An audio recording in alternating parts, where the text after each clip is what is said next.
some of the dancers really like me because I'm like Mama Susan, and they tip really well. I love driving them too. Hey, So, service industry, right? Like game recognizes game. yeah, it's like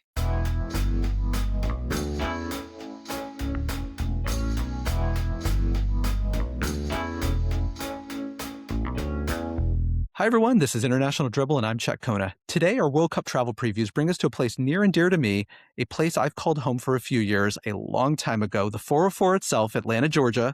And if you missed any of our prior episodes on Boston, Dallas, Fort Worth, Miami, Kansas City, or Seattle, they're available in audio format wherever you get your podcasts, or if you like that whole moving pictures thing on YouTube as well. We greatly appreciate it if you take just a minute to click those like and subscribe buttons. And for our next episode, we're leaving the United States to visit a North American neighbor. But before I get ahead of myself, joining us today, it's my pleasure to welcome Susan Van Aacken, a longtime friend and an Atlanta native who currently wears a variety of hats around town. But I thought it'd be interesting to spend a bit of time talking about her experiences as a rideshare driver and demystify some burning questions I have, and I'm sure many of you have as well. And we'll also touch on some of her other really cool windows into the soul of the city. So welcome, Susan. hey, thank you for having me. Hi, everybody. So countries with confirmed matches in Atlanta are going to be Cabo Verde, Czechia, Democratic Republic of Congo, Haiti, Morocco, Uzbekistan, Saudi Arabia, South Africa, and Spain. The 8 matches in Atlanta are going to be June 15. You're going to have Spain versus Cabo Verde. Group H, Spain is favored not only in the group, but also favored for the entire competition. June 18th, we're going to have Czechia versus South Africa, Group A. June 21st, and actually before I get to June 21st, between June 18th and June 21st, we're going to have Juneteenth, which Susan and I will, I'm sure, touch on during this episode. Big holiday in Atlanta if you're in town between those two matches. But on June 21st, Spain versus Saudi Arabia, Group H. June 24th, Morocco versus Haiti, Group C. June 27th, DR Congo versus Uzbekistan, Group K. July 1st, this is where things really heat up in Atlanta. Round 32 match number 80 between the winner of Group L against the best third place team from a variety of different groups. I think it's going to be like EHIJK, maybe. My money is on England being the winner of Group L. And then you've got July 7th, round of 16 match, number 95. And then July 15th, semifinal match 102 out of 104 World Cup matches. Mercedes-Benz Stadium, also known as Atlanta Stadium when the World Cup is taking place, about 75,000 seat venue. Quick check, Susan, did you know that it's not going to be called Mercedes-Benz Stadium during the World Cup? I did not. That's interesting. Tell me more. I So, want to hear. well, this is why we always tell visiting fans to know the permanent name of stadiums that are getting renamed for the summer because of FIFA advertising and sponsorship rights. Case in point, locals like Susan will know it by the permanent name more so than the temporary name. Like other turf fields, FIFA will install a grass field in the domed and air-conditioned stadium soon. Note that the roof is retractable, but the plan has been made and the decision has been made to keep it closed for all matches. Now, the FIFA Fan Fest will take place at Centennial Olympic Park for 16 days. They're not consecutive days, so check the schedule to make sure that you don't go down on one of the few days it's not operational. It is the 30-year anniversary of the Olympic Summer Games coming to Atlanta, and I've always felt that that was an event that really propelled the city forward into what it is today. So, Susan, the city that it is today, but the city that it has been for years, people have referred to it as the capital of the South. Now, before we talk about being the capital of the South, or maybe being the capital of the South, let's define the South. So for me, historically, it's the region geographically bounded by the Mason and Dixon line going back to the U.S. Civil War to delineate the Union side or the North side from the Confederate, aka the South side. Today, culturally, and it's debated and it probably changes from time to time, I would say that the South includes the Carolinas, Georgia, Northern Florida, not Southern Florida. That's like its own little thing. Especially if you checked out our Miami episode, you'll hear that directly from a local Miami native. But you've got Alabama, Mississippi, Louisiana, Tennessee. But you could probably throw in some big chunks of like Arkansas and Kentucky and Texas and even some parts of Virginia and West Virginia. It's like 1/3 of the U.S. population, depending on where you set your personal boundaries. What do you think of that definition, Susan? Would you agree with it? Would you take a different I think turn? so. I think, yeah, the South, sometimes we sound a little different in our part of the United States. Sometimes it's a slight Southern accent, but Atlanta's become a really international city, like many of the cities with the host. But hopefully, y'all will meet some people and we'll talk about some of that local flavor. But things move a little slower in the South. When we were founded and what we were known for was being more agrarian in the original sort of history of the US. I know Boston and Philadelphia are kind of cities that were more traditional, older cities than Atlanta.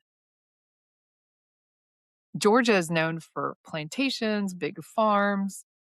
Southern culture was very agrarian. And then Atlanta came along really and hit as a city later in the 1800s, whereas, Savannah and parts of Georgia go back to colonial times, the 1700s, and that history is about 5 hours from Atlanta, and Savannah is a beautiful, one of the oldest cities in America, but Atlanta was founded as really being a hub or a region for transportation for a lot of our crops to other parts of the US, and so, and I know you'll probably talk about our airport, but the hub of transit for rail, when rail was even more popular, than it is maybe today, but also our airport has kind of merged or morphed into a hub, and people come from all over, to experience some of those things or sometimes to come into town to see some big, concerts. Well, I think you kind of just touched on it. Atlanta Hartsfield International Airport, ATL as it's known, is ranked, I believe, almost every year, or certainly the last few years, as the world's busiest airport, number one, based on passenger traffic, with over almost every year over 100 million passengers passing through it. So, yes, like you say, used to be a railroad hub, now one of the busiest airports in the world, if not the busiest, depending on how you want to count it. The airport has some neat things that I hope we'll talk about because even though it's a big place and you'll be able to find everything you need, they also try to give a nod to a few of the things I talked about, like some of our crops or local flavor that's unique to Georgia versus other parts of the US where people might be going for FIFA. I think that every airport tries to bring in a little bit of local flavor. And I want to also mention it was not lost on me that we were only 5 minutes into recording and you hit us with our first y'all. So that is very much, you are the embodiment of Southern charm. So that is great. But talk about the airport. Talk about some of the local charm and signature things that the airport has that visitors won't find elsewhere. There's a really cool tribute to Savannah and some of the crops that Georgia's known for, like pecans and nuts and sweets. So there'll be like certain places that sell or feature that. Another product unique to Georgia are peaches. And so if you're here, there'll be peach flavored teas or there might be peach cobbler or things like that will be featured at the airport. One of the most famous Southern restaurants or soul food restaurants.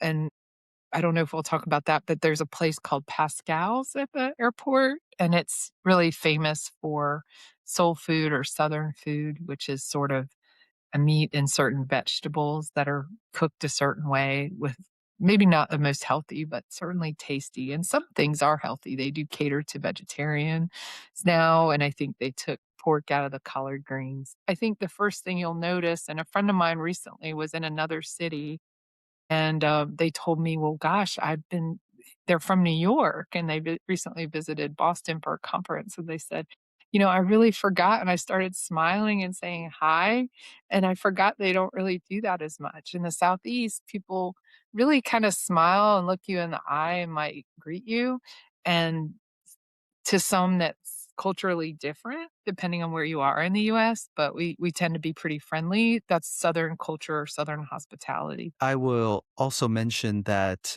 from a Southern hospitality perspective, and I'm not referring to the cocktail, nor were you, it seems like that is still a thing, even though Atlanta has sort of grown up and it's this big metropolis. Is it something it sounds like you're still going to find? It's not something you need to go to the rural places to be able to really appreciate. You'll see that on the streets. I believe so, yes, and, I mean, we're a city and we still have memories of hosting. I was here actually when we hosted the Atlanta Olympics, so there's a lot of memories of what it's like when we roll out the red carpet, and I think that is part of our culture still, and it's kind of part of the training for our volunteers and part of the nature, so it's pretty cool. Well, going back to sort of being capital of the South, after the Civil War, I think it was 1864, the city rapidly rebuilt. It was burned down. I think the phoenix is a symbol of the city. And like you were just mentioning, culturally, after the rebirth, central to the civil rights movement, Martin Luther King Jr. calls Atlanta home, birthplace. It's also where he's buried. Atlanta for many years now has been considered, a mecca for Black culture, for university education, for business. Obviously, a lot of famous celebrities are from Atlanta. There is historically, I mean, there's a lot of universities in Atlanta. One of the unique things is that there are traditionally Black colleges that are in Atlanta, and they have a really unique campus and feel. Well, and like you say, being a big city, my personal experience is the city feels set up a lot like that Disney movie Zootopia, where anyone can be anything. And speaking of movies, somewhere along the way, I'm not really sure what the origin is. Atlanta has become a major player in TV and film. I think shows like Tulsa King, Spider-Man, and many of the Marvel films, game shows like Family Feud. I'm not sure how many of our audience is familiar with Family Feud, but also Turner Studios with channels like CNN, TNT, Cartoon Mhm. Network are all based in the Atlanta metropolitan area. Do you know why movies and TV shows sort of ended up Yeah. here? The tax policy gave tax incentives to the film industry. So it was the government and leadership of Atlanta that made a conscious decision to make this a very favorable environment for tax credits for filming here. There's also parts of Atlanta, south of the city. If you look up where they're sort of situating, there's certain camps where the host countries that are coming to the World Cup will have infrastructure to practice and house. One of those centers is in a little south of the city in the airport called Fayetteville, Georgia, and that's kind of become a hub for film, and it's the Marvel movies, The Walking Dead is another series that's Hmm. really popular, and in fact, the culture of our movie and the view of our movies have kinda created new attractions in Atlanta. For instance, Jackson Street Bridge is a bridge right near the historic Ebenezer Baptist Church, where if you stand at night, it's a very popular place to get a photo of the Atlanta skyline, and it's the opening of a dystopian,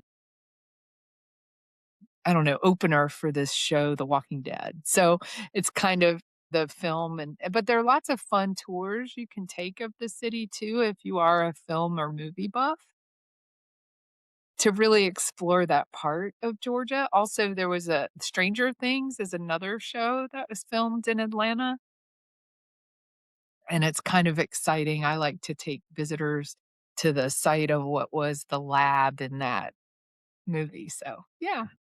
Well, next time you watch a television show or you watch a film, certainly if you're watching a Marvel film, you're used to sticking around for those post-credit scenes, but almost always in the credits, you'll see the Georgia peach highlighted in the credit roll because of all the filming that is taking place locally. So, going back to Atlanta being capital of the South, would you agree? Would you disagree? What's your opinion on that? Oh, I think, because of our infrastructure for airport, I think we still have that You still have role it. and title. I think so.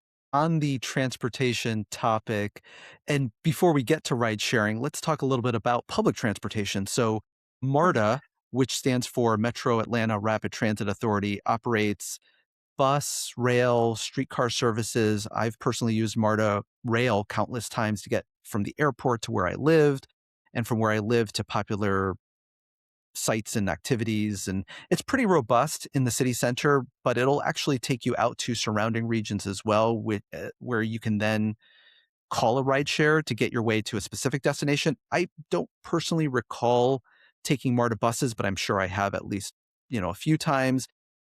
And I've also heard that there's a new streetcar service, which I don't believe I've ever taken.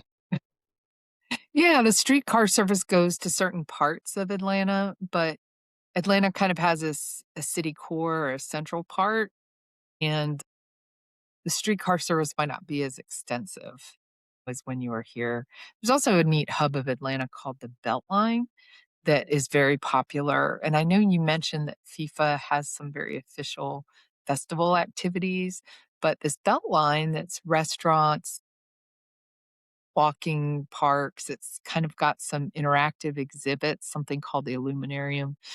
They're trying to put together a festival atmosphere as well for FIFA, and it is in our center city core, but it's a little outside of what will be congested during FIFA, so that might be a fun opportunity as well, and I do think the streetcars might serve some of that area. So, Sounds good. What are um, your overall thoughts on MARTA as a general transportation system? um, And the context for that yeah, question is that last episode we were talking to somebody from the Dallas Fort Worth area, and he was, I shall say, a little skeptical of the yeah. transportation infrastructure. I feel a little bit more confident with MARTA, but what are your thoughts? Atlanta isn't the easiest town for people that live day to day to use it to get to work the way maybe some other rich cities internationally use it. But Atlanta's trying to do better. They're stepping up service, so during and after FIFA matches, they address some of the issues we've had in the past about frequency of trains. We actually Atlanta's transit system was developed in the '60s and hasn't really innovated a lot since. So FIFA's giving us an opportunity. I think they're even having some new technology or new cars, improving the Wi-Fi system and access, which is gonna be pretty important if you're gonna Publicly be speaking, here. so just being out and about. Yeah, because sometimes it's spotty or maybe it's not as strong on MARTA and so the fact that they're gonna improve that, I think, will be a plus. MARTA's a good there's and you'll talk about where to stay, but there's some hubs where you can stay in Atlanta that you can walk to go to restaurants or to enjoy shopping and then get on MARTA to go where you're going, and there's some cool hubs that are fun, and it's really good if you center around that, but MARTA's also good if you're trying to look for some more affordable lodging or perhaps you like things a little quieter, a little more suburban. There's free parking at most MARTAs. So there's certain MARTA stops that will serve you well if you do choose to have a car, where you won't be in the craziest traffic in the city, but you can park and ride. And that'll be what locals like me do, who, anyone that's a FIFA enthusiast or regionally, there'll be people coming around. I know this we're focused on international travelers, but regionally, people from the US coming, they'll probably MARTA is a good place to park and ride as well. Well, why don't you name some of those hubs? Like, what are your top 2 or 3 favorite hubs to Yeah. maybe stay and do things, but also that have some of the free parking? Yeah, well, those might be different. So walkable, like if you're not gonna have a car, it's really good to kind of look for hotels in Buckhead, Midtown, or Decatur, Mm. Georgia. Those are places that have sort of walkable restaurants, something going on if because sometimes there's some days between matches as well. And of course, our downtown, staying near Centennial Park, that'll be amazing because that's where the festival atmosphere will be. But some of the other attractions around Centennial Park that Atlanta is known for, we have an amazing aquarium and Coca-Cola, which we're not promoting any one product, but that is a unique aspect of Atlanta because it was founded here. You'll find that product has a prominent place in our city because it was founded here, and there is a museum to it. Our civil rights history, there's a fairly new you can go to the home of Martin Luther King and the church where he preached, and international leaders, for instance, you mentioned Juneteenth. There'll be activities around Piedmont Park, which is our major park in the city, as well as Ebenezer Baptist Church during the Juneteenth. So if you're here, you can participate and be a part of that. But the other thing at Centennial Park is the other kind of football is really big in the South. We talked about cultural things, but culturally in the US, the Southeast is really known for its love of American football. And there's pro football, but there's also college football. And there's a college football hall of fame that's kind of interesting for true sports enthusiasts that want to get a flavor of what that's like in Atlanta. That's a fun place to visit. So You and I did it together on my last visit to Atlanta, so that was a lot of fun. cool. You liked it, huh? Yeah, it's If fun. you're into AI generated images of yourself injected into historical and context specific American football scenarios, it's absolutely a lot of fun. You don't have to be a American football fan to really take it in and enjoy it and appreciate it for what it is. So, well, And if you I'll have tell young people, and we didn't do this a lot, but what's also fun is they have a play area if you do have youngsters with you, where they teach you how to kick the football and run, and there's get some activity out. So that's fun too. it is a lot of fun. We talked about MARTA and we talked about public transit. We talked about sort of parking your vehicle. Atlanta traffic is a bear. Again, my personal experience living in a place where I would overlook the I-85 and I-75 sort of combined highway.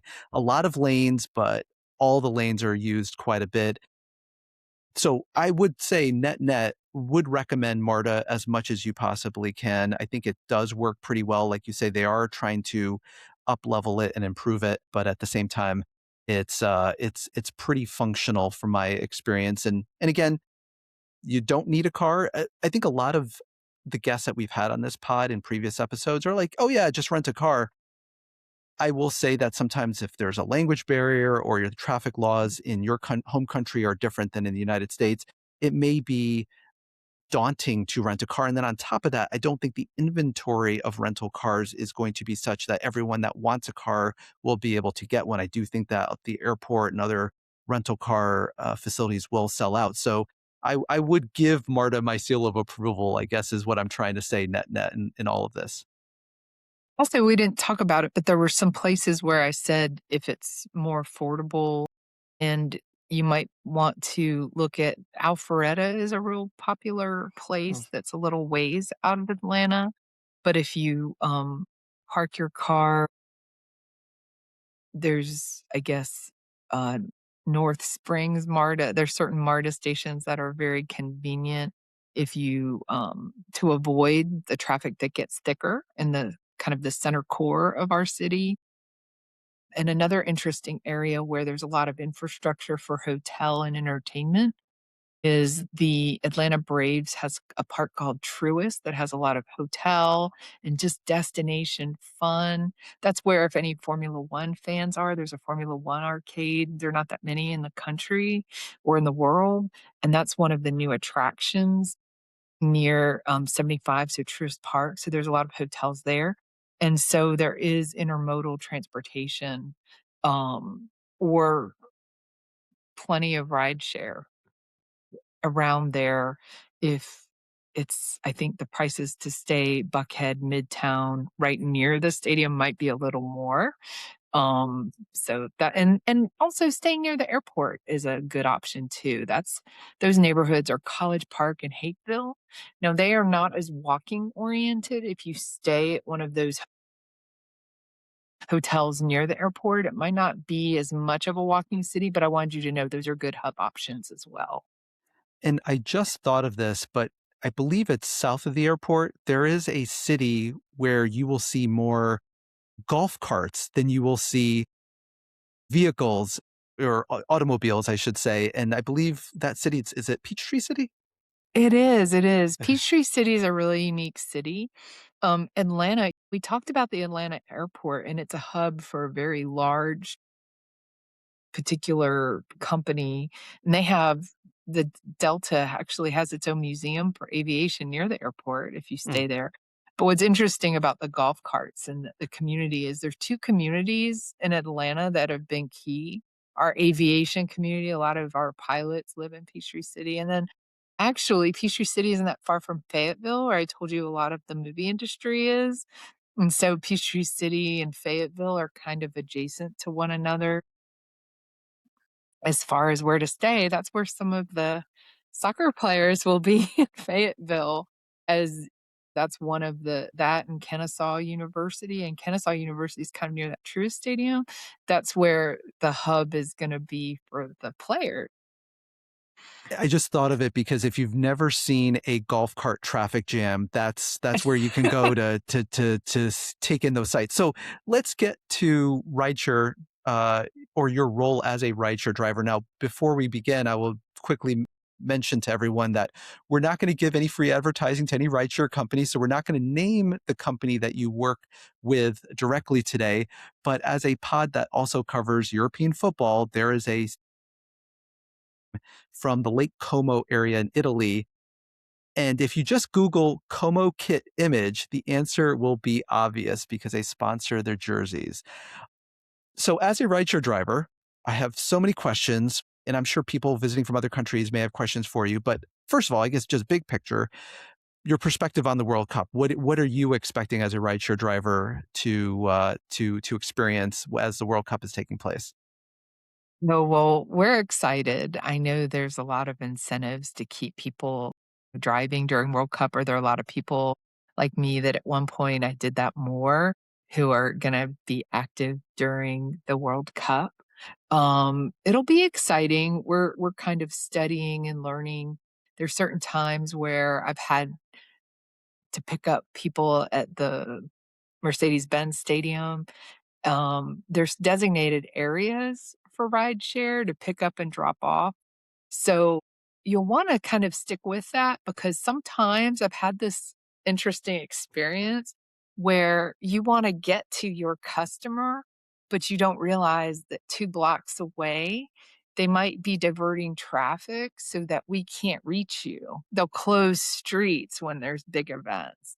So when you use the rideshare service, I don't know what the culture or history of interaction is in other cities, but with a big event like FIFA, don't be surprised if that rideshare driver calls you or texts you to give you an update or to update them, because you might also have to move based on how traffic's flowing or where they want you to be. So just stay in close communication. There's actually like a BP gas station not far from Mercedes-Benz. Lots of times people will say, "Oh, we're gonna walk to the MARTA," and then they'll get tired. And so, I don't know, I just wanted to encourage people to not just have their phone chargers with them, like an extra phone charger, because you of course, especially after the game, you might have been using your phone to take pictures, to live stream, and you'll need it at the end of the night. You wanna communicate with your rideshare driver about pickup locations.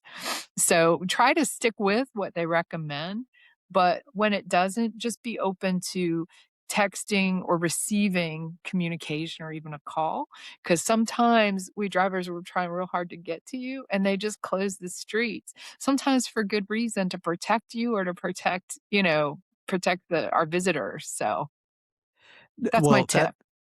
that's a great tip, and that actually happened to me when I was in Miami a few weeks ago, where the driver was being blocked by construction, and I could see the car, like, at the end of the block, and, the app basically said, "Well, your driver has arrived. You've got 2 minutes before waiting charges, kick in," and I'm like, "Well, he's not actually in front of me, but he can't really get much closer, so I'm gonna go to him."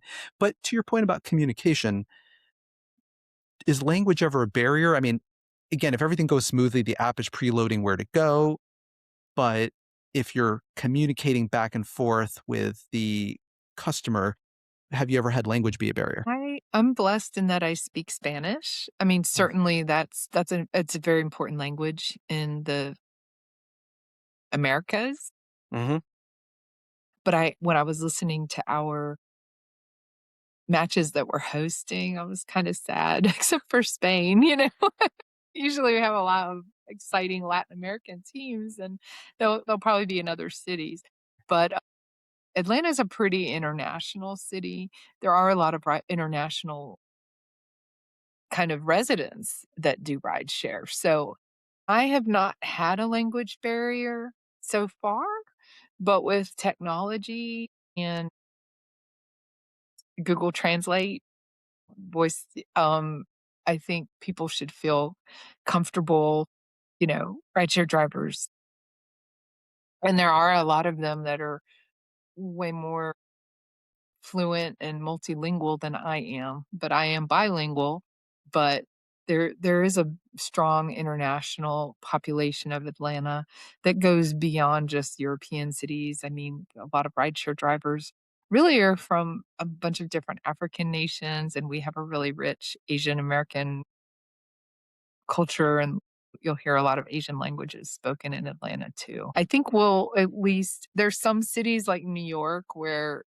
you're more likely to find people, but we're getting better at our language skills. Well, one type of rideshare service that may not be able to communicate with you as well, or maybe they do, I'm not sure, is the driverless rides, which is a thing in Atlanta. It's a thing in many of the World Cup hosting cities, but I don't know how you would communicate if there is no driver there. So I think in those situations, I'm sure there's other mitigations. I don't know if you have any insight into that. I have not ridden in one, although I'm fascinated by them. I'm really curious about them. But there is when my passengers ride with me, I ask them how they like it or what they think about it, and they do tell me you're given a tablet to communicate directly if anything is different if you do a ride in a driverless car. So and because we've had them for a while, where our cities has had them a year, they're working out any kinks or different things. So, as long as you're comfortable with tablet communication, you should be good to go even in a driverless car. But that'll be when you're in the vehicle, I believe. When you're not in the vehicle and you're trying to figure out where to meet up, like again, when you say if there's construction or a road is closed, et cetera, it gets a little dicier. I'm sure there's ways to mitigate against that. Well, one other thing besides just communication that comes into play, less so if you have a driverless vehicle, but something that's very big is tipping. And America has a reputation for being an aggressively tipping culture. What are the tipping norms for rideshare drivers? We love to give you good service. Also, what's neat about rideshare, if you have a good human in a rideshare, you'll have someone to help you charge your phone. I'll have bottles of water for you. But tipping, I think it would be similar to if you restaurant tipping. So, I don't know, anywhere between 15 and 20%. Or some people gauge tipping based on how long the ride is. Sometimes for a short ride, there's not as much to it. But sometimes when there's a longer ride or if a rideshare driver, like they make their money based on how many rides they can get. And let's say you're in traffic and sometimes this happens. You got in a rideshare and they give you a sense that it's only going to take 10 minutes and you're in a traffic situation, it's taking 20 or 30. I've been really pleased with customers that recognize not only was that frustrating for them, but it impacted my earning ability that day. So the best is when people tip. I guess it's a combination based on the service, but also the length of the ride. So Well, I've been laughed at others for tipping my rideshare driver, and I've also been given sort of the side eye by others for not tipping my driver. So I've never really understand where the line is. I will say this, I often schedule rides for my parents, and I almost always tip the driver that has to sort of manage them.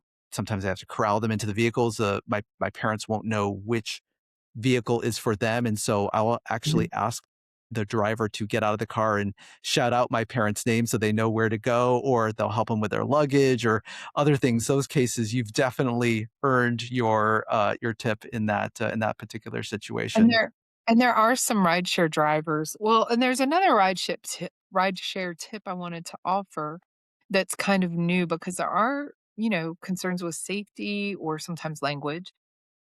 You can schedule ride shares in advance, and there's some new features. I don't wanna name names, but they're kind of 2 major companies in the US, and recently one had a feature that the other didn't, and it's that you can request a female.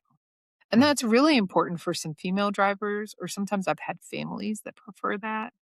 And although it's not this might be shocking to some, I mean, some people once young people are of a certain age, teenagers, you can drive them. And in the US, we have lots of after school activities. So it's often that I'm a personal driver for someone who's a young person and needs to get from school to tennis and they're working parents. So, but I did want people to know there is that ride share feature. So, speaking of safety, you touched on safety for the passenger. How about for you? Have you ever felt unsafe as a driver? I think there's some drivers that might drive at certain times of the day. I think when I was newer, I was more interested in going. I don't know, I would spend more time on the road late at night. It's not unusual if people are doing this a lot, and I don't think passengers realize when you're in a car with a rideshare driver, they're recording you, or you can also have it be recorded.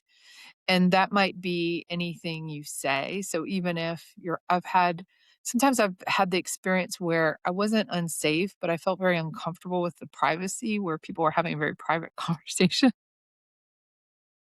talking about things that just I wouldn't expect them to discuss. And I don't know that they know this corporate policy that when I accept your ride, it's being recorded. So those recordings get deleted. I just did wanted to let you know that. But some drivers, and I haven't decided, or rideshare drivers in general, who are taking lots of passengers they don't know rather than a personal clientele, will have, don't be surprised that they'll have a camera. And sometimes those cameras go both ways. They're looking at the back of the car, but they also might be looking at the front of the car. And the reason they do that is because whenever you have high traffic cities, you just have a high proportion of accidents that happen. And sometimes that's to protect the person that's your driver so that we can protect ourselves, that we acted responsibly, when we have a video of it. So that's something you might see, if you're in a car for a rideshare driver that does that almost full time. Got it. What are some warning signs that you where you get the vibes in advance? It's going to be a bad ride, but you know this even before you meet the person that you're picking up. Are there any like tip offs? I don't know. I can give you a funny story if you want one. Sure. And sometimes and I'm gonna give you a few stories if you want, because people love these stories, even my passengers, but I think it helps that I had young people and I was a mom, so I'm not afraid to come out with my mom tone because this is my car you're coming in. But sometimes you'll have a group of adults and they have their I'll pick them up at a house party and they have their solo plastic cups of wine or alcohol and they wanna bring them, and so we can fit maybe 3 to 4 people, and so when people have alcohol and they wanna bring it in your car, what I'll say is, "Hey, why don't I hold that up here for you, and I'll give it to you when we're done with the ride." And that just keeps things clean, especially because they have to scrunch together. And so sometimes it's awkward because when you have couples, like I'm momming a mom, but they kind of get it. They might pause, and I say, "Well, with all due respect, I just want you to have the best ride. You have a gorgeous outfit. I don't want you to get wine on it. If I have to stop short," and they'll relinquish their wine or whatever's in the cup.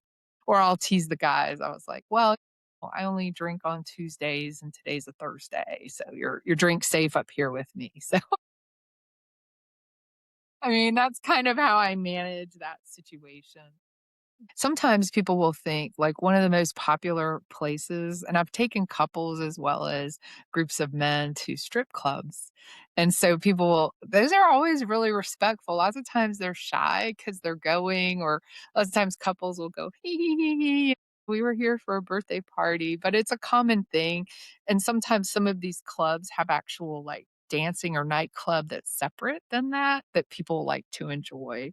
But what I also like about that is some of the dancers really like me because I'm like Mama Susan and like they tip really well. I love driving them too. So Hey, that service is an industry, right? aspect. Like game recognizes game. Yeah. It's kind of funny. Like they feel relaxed and they like my music or have water for them. So yeah, but that is an interesting. It was more prominent maybe in the 90s in Atlanta hip hop culture, but it still is an aspect of Atlanta culture. Have guest writers ever been really obnoxious or even just annoying, like ever asked you to stop or change the music you're playing or to play their music or anything along those lines? Um I love it when I can find the music that'll make my passengers sing, so to speak. So sometimes I'll try that. Sometimes it's hard for me if I have music on or something, and then people have their phones now, especially with international visitors. Sometimes people having a whole conversation in another language, and I just have to kind of get used to that. Or they'll be playing their music or TV show, and I just turn down my music. So it's really for me, it's about the customer. So it's all up to you. But if you're in my car, only time I do something that's not about the customer is if my grown son calls me because he doesn't call that much. So if he calls, I'm always worried something's wrong. So I might say, "Can I take this call real quick?" And I won't get real personal. Just make sure he's okay. But As a it's good hands mom, as you free. should.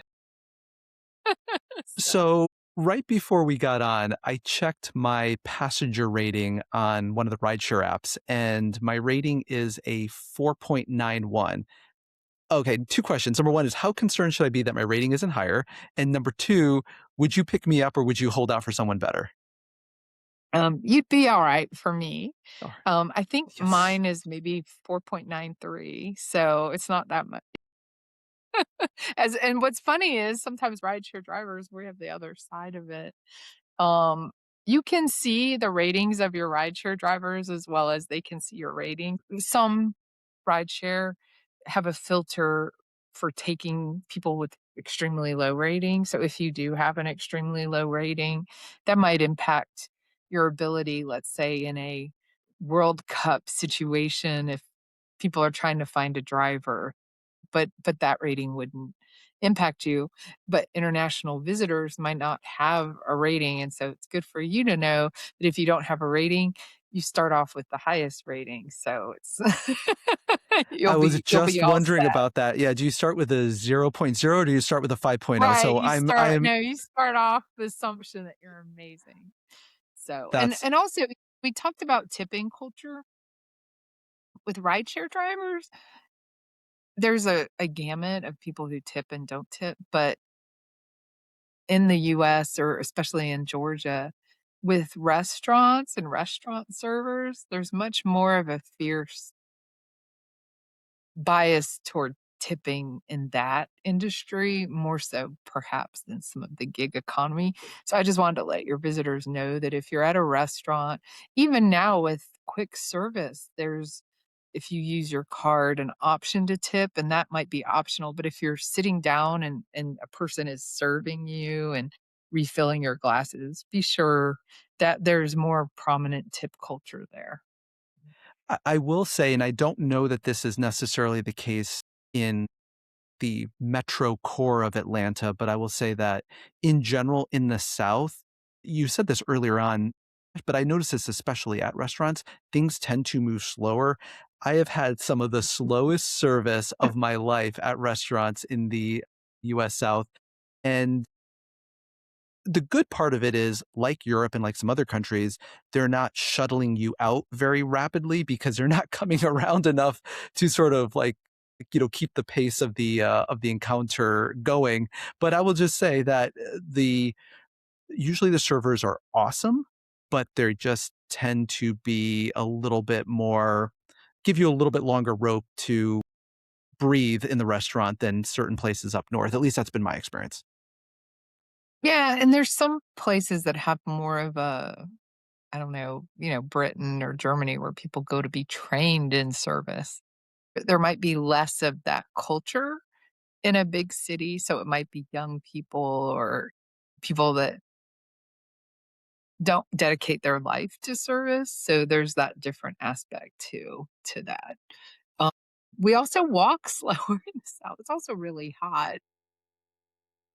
You don't want to break a sweat, so you walk a little slow. And I will also say that most establishments, most businesses, most establishments blast the air conditioning on the absolute maximum setting. So you can pop into a business for 30 seconds and cool down almost to the point where if you're in there for more than 5 minutes, you will start to feel cold and wish you were wearing a jacket but I believe just because it is so warm so much of the year down south that just having that ability to pop in, cool down very Mhm. quickly, and then move on your way is awesome.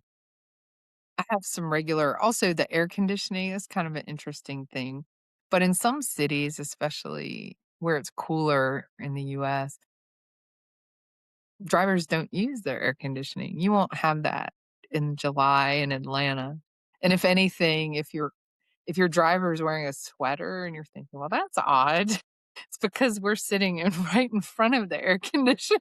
Like, I'll always wear a sweater, but I love it. Not all visitors are from places that love air conditioning. There's some businessmen from Southeast Asia that in advance, they have settings and when they use the, apps for drives, and they say they don't like it too cold. Like, they don't wanna get into a really cold air-conditioned car, and so using that app, um, if you're not used to it, I mean, the US is one of those where tell us how you want it. And so if you are asking for rides in advance, you can play with those settings and tell people even how you want the temperature, or if you don't wanna talk a lot. Like, if I like to tell people when I'm giving rides from the airport, we're gonna drive by the 1996 site of the Olympics where Muhammad Ali put the torch in, and, I like to tell those stories, but if you don't wanna hear those stories or linguistically you don't wanna, struggle with that, you can tell people you don't like talking either, so Well, and speaking of cold and air conditioning, I will also take the opportunity to mention our visitors will see more ice in their drinks than they have ever seen before in their life, to the point where you will get a ginormous cup, like a 32-ounce plus cup, filled to the brim with ice, and then your drink will be poured in. And then there might be, you know, 10 ounces of liquid in a cup full of ice, but it's almost necessary to keep yourself cool. And almost every establishment will offer you a refill for the road, or at least a lot of the casual establishments will offer you a refill of the road. That's not something that's common elsewhere in the United States, but very much the norm in Atlanta and most of the South. well, and another fun thing, I don't know, some people wanna get out to our restaurants and experience that, and some people, might wanna do some more economical things. I mean, I've had the experience when I've traveled in the US to sometimes use their apps that you can have groceries delivered. So depending on where you're staying, if there's a little kitchen or something, just know that some of these things you can use on your phone or your computer can also benefit you beyond just getting from point A to point B. It's about Mm. how do you want to live when you're in your room. So let's say you do happen to get a hotel room that's not walkable to everything, you wanna minimize your trips or eating out for health reasons or preferences, you can use apps to have your groceries delivered to your room, and I've loved that feature. I haven't done that a lot, but, I've done it once or twice, and it might be nice for your guests to consider. So, speaking of food, there's a lot of streets in Atlanta that have the word peach in it. So, how many are there and how do you keep them all straight? And Oh how my important is god. it to keep them all straight for a visitor? Yeah, there's a lot of Peachtree is in a lot of different streets. Lots of times it's in the beginning of the name, and then there's another name tacked on. Peachtree Street itself is one of the most prominent in Atlanta, and it'll run from downtown or midtown all the way out, but then the name of the street might change, so Peachtree Street might become Peachtree Industrial, or there's Peachtree Dunwoody, or there's Peachtree Street and Peachtree Avenue, Peachtree Circle. So just make sure if you are using apps to get around, some awareness of that will help you. So, in terms of other places that are awesome to visit when you're in Atlanta, you touched on the Beltline, you touched on Piedmont Park. There's cool neighborhoods, I think like Little Five Points. There's also Underground Atlanta. What are some of the other awesome free things to do in town? Piedmont Park is gonna be an interesting place to visit as well as the Beltline. Those parks will sometimes have live entertainment. Mm. There's a really nice lake in Piedmont Park where they have swings, like public swings around the park. Really fun playgrounds. I don't if you have children, some of the playgrounds are really interesting. The South is kind of known for maybe we're a little heavier, we like our food, so there's a big movement around physical activity and fitness in Atlanta. So you can rent bicycles. The Beltline is a real popular place to rent bicycles, especially if you're gonna be sitting a lot and you just want that activity. You can cover more ground in a bicycle. And Centennial the Olympic Park has fountains. It's gonna be hot, and I know it'd be hard to imagine, but even as adults, if you're wearing shorts, it's nice to stick a toe in, get a little wet. It's, like, fun coming up from the ground. The Olympic ring fountains are kind of fun. Well, and not just for children, like you say, for adults as well. And in terms of other things that are for children, but also for adults, you've got the Skyview Atlanta, you've got the aquarium, Zoo Atlanta, Botanical Gardens, a lot to do. Those are all for a fee. There is some history in Atlanta, but there is a Waffle House museum. I don't know if you wanna explain Waffle House. Waffle That's not House. Where There's do you some very begin? high dining restaurants, and then there's some Americana culture restaurants, but there is a Waffle House museum in Atlanta.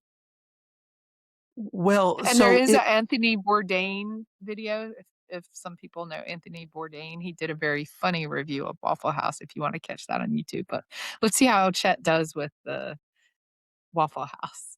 I will describe Waffle House as a place that you go that does serve food, but it's more so a place you go at odd times of the day or evening or early morning, as the case may be, to run across very interesting people and have great stories that you will tell for the rest of your life.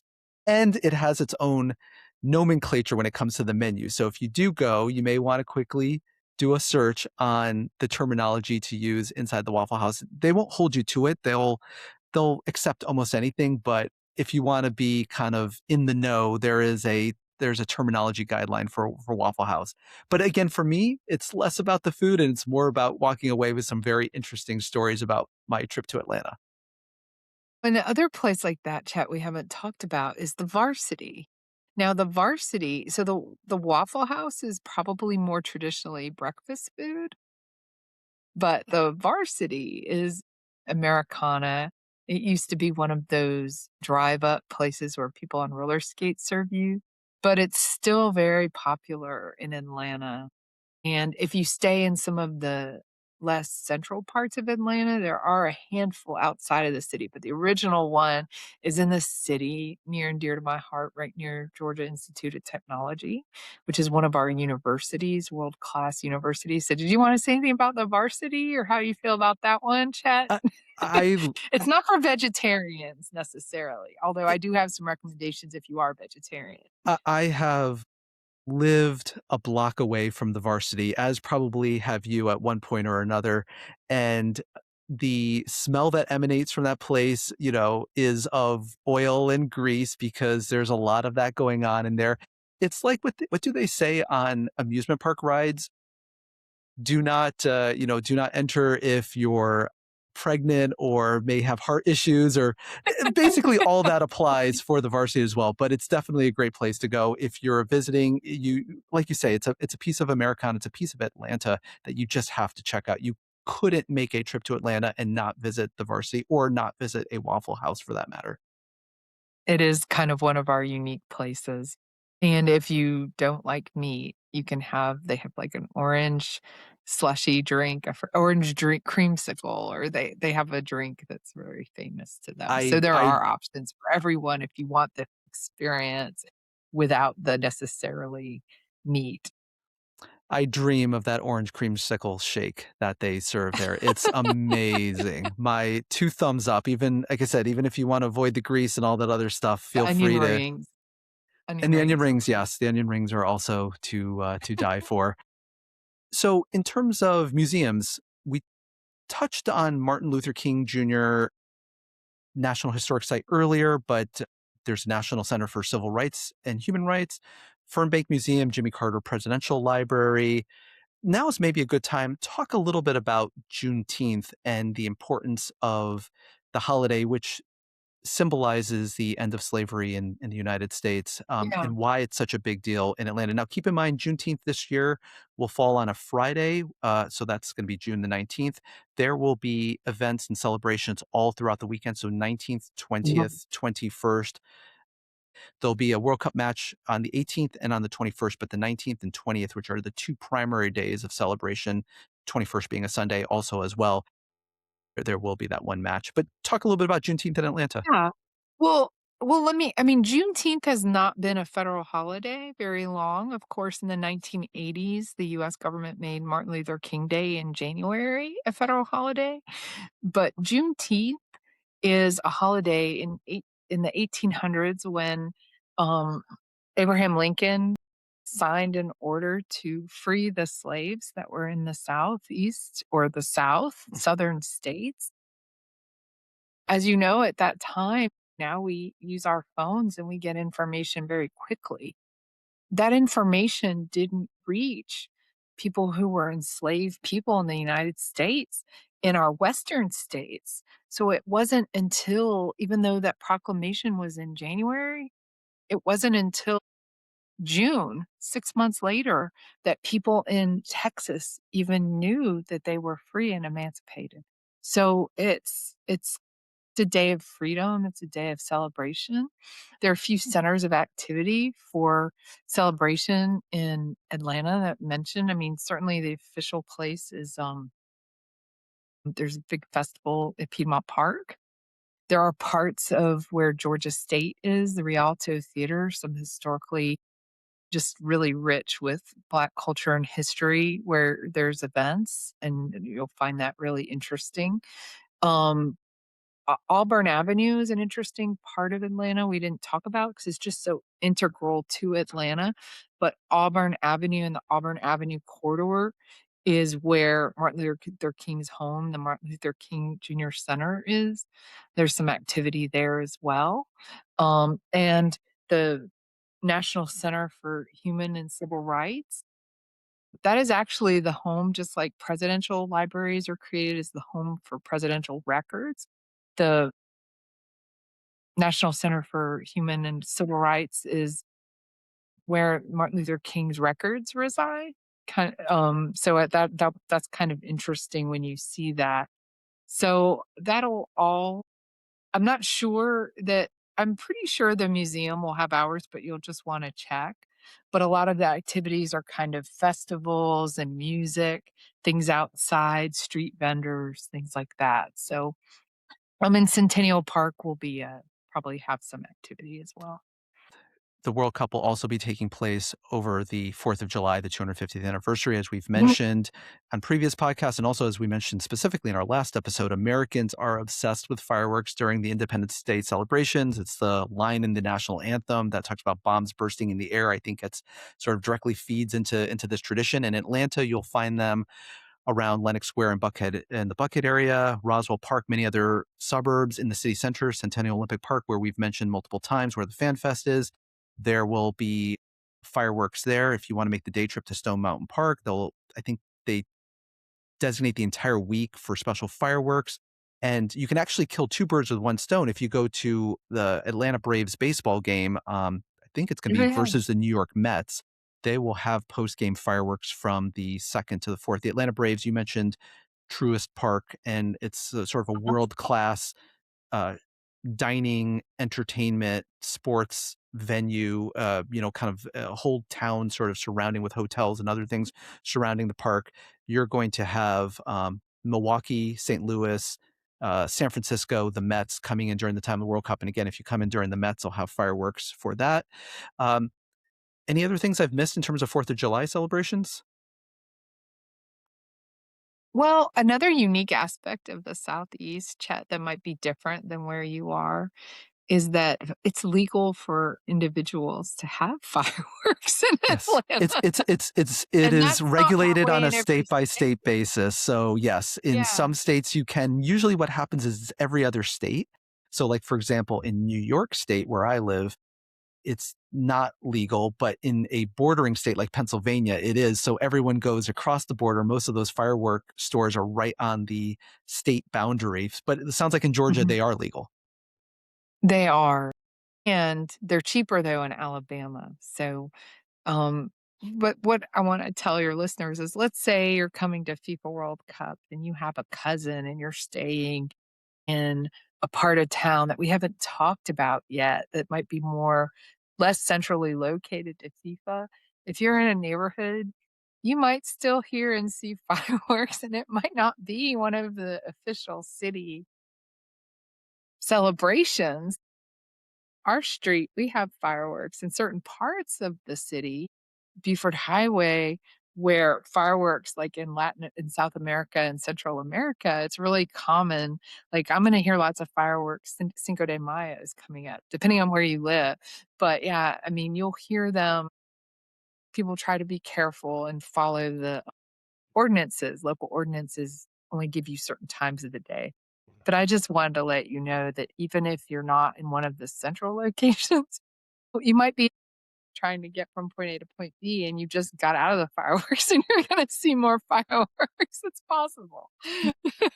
They are not gunshots. They are fireworks on the 4th of July. And Yes, they that's important to and so say. yeah, don't necessarily run for cover. You're gonna be fine. They typically are gonna start around 9:30, aka 21:30, but people start staking their claim to a spot, especially if you go to a fireworks display, then they might be staking their claim Mhm. to a spot much earlier than that. My advice is unlike a parade where getting there early and getting a good spot so you can see the parade kind of come by. It's less important with the fireworks because you're looking up in the sky. The big thing obviously to make sure is there's no buildings or trees nearby that are blocking your view. But my pro tip with fireworks, especially if you go to an organized public fireworks display is to park if you're bringing a vehicle park your vehicle away from the fireworks display because what happens is everyone wants to leave at the same time as soon as the fireworks is over and you could be trapped. I learned the hard way. I think I was in Knoxville, Tennessee, where I parked my vehicle in a parking garage, and getting out of that parking garage, I felt like I was a prisoner trapped because it took hours and I will never do that again. And so definitely kind of keep your vehicle away from where the traffic and the congestion will be as people stampede out of there after the display is over. Talk a little bit about the weather in June and July. It's going to be warm and sticky, I would imagine, but do you have any other tips? Sometimes it could get a little chilly at night, but it really depends on what's going on with our weather. The other thing, though, about Georgia is when it rains, it's kinda like Florida, it can rain pretty hard. Hmm.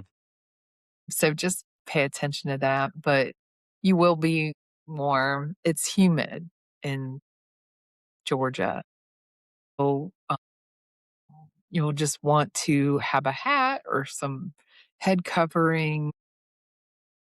A lot of people try not to stay out in the sun all day. Yeah, I mean, highs in the low 30s, which is upper 80s into the 90s, and Fahrenheit, expect lows in the upper 60s and 70s. But like you say, sticky, high humidity, afternoon thunderstorms. Right. Like we discussed, drink plenty of the world famous Southern sweet tea to keep yourself hydrated. Not too much, there's a lot of sugar in that, but Definitely keep the liquids going. Now, Susan, in addition to being a rideshare driver, there's a number of different activities you do, but one of the things that you do is you work for a small company called Lauren Helps You. What is it? Oh, well, let me tell you about that. There's a tradition in the United States that students go away to college, and lots of young people, that's a time to experience independence. But when students go away far from home, sometimes there's certain times where parents who can't be there would like to provide support, like birthday surprise, or my gosh, my child's flying and they lost their driver's license when you need a face ID to fly in the US. So the Lauren Helps You is, I guess, what they call a college concierge. In a networked environment, lots of times in our town, if I'm not available, I can call a friend or I have a cousin who can fill in and pick up my kid if someone in their family's in the hospital. But when our young people travel far away to college or sometimes even internationally to college, I'm going to be your friend. I'm that person. I'm that mom you can call. So it's kind of a female movement in entrepreneurship.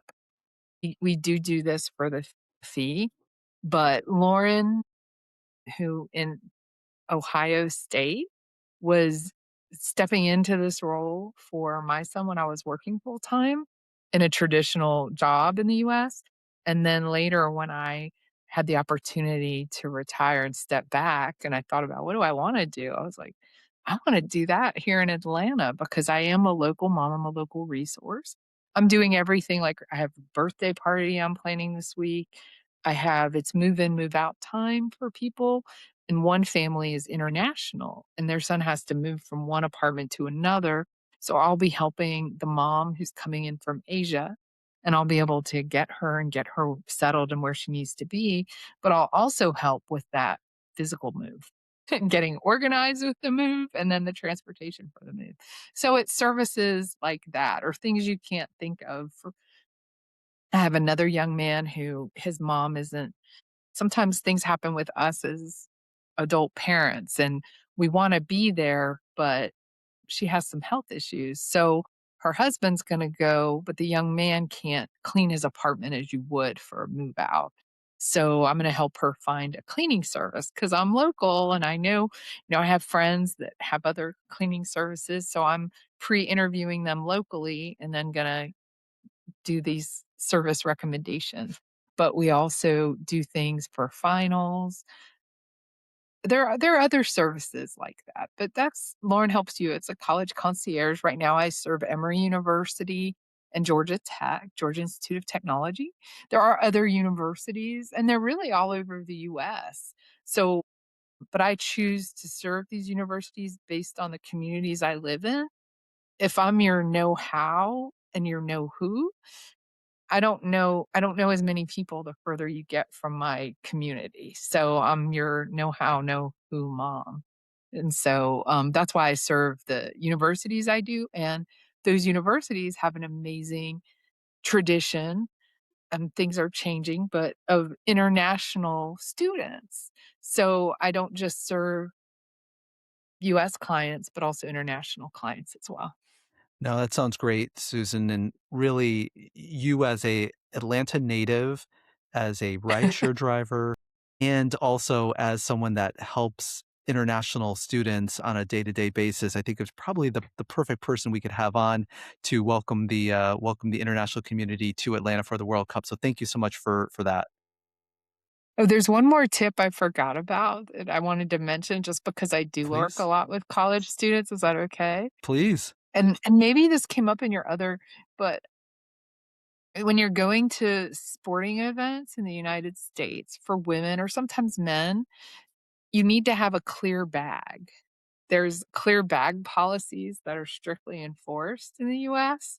So if you don't have one, certainly something you can buy online or find around town, but if you wanna bring a backpack, I recommend that, like, if you're going to Stone Mountain for the day, or you really need to look, though, at the venue, but with big sporting event venues, and this happens at the college level, so that's why I thought of this. I've had a lot of college situations where someone brings, like, a purse or a book bag they really like, and then when it's time to get in the stadium after you've been on a MARTA or been in your rideshare, what are you gonna do with that bag that you're not permitted to bring in the stadium?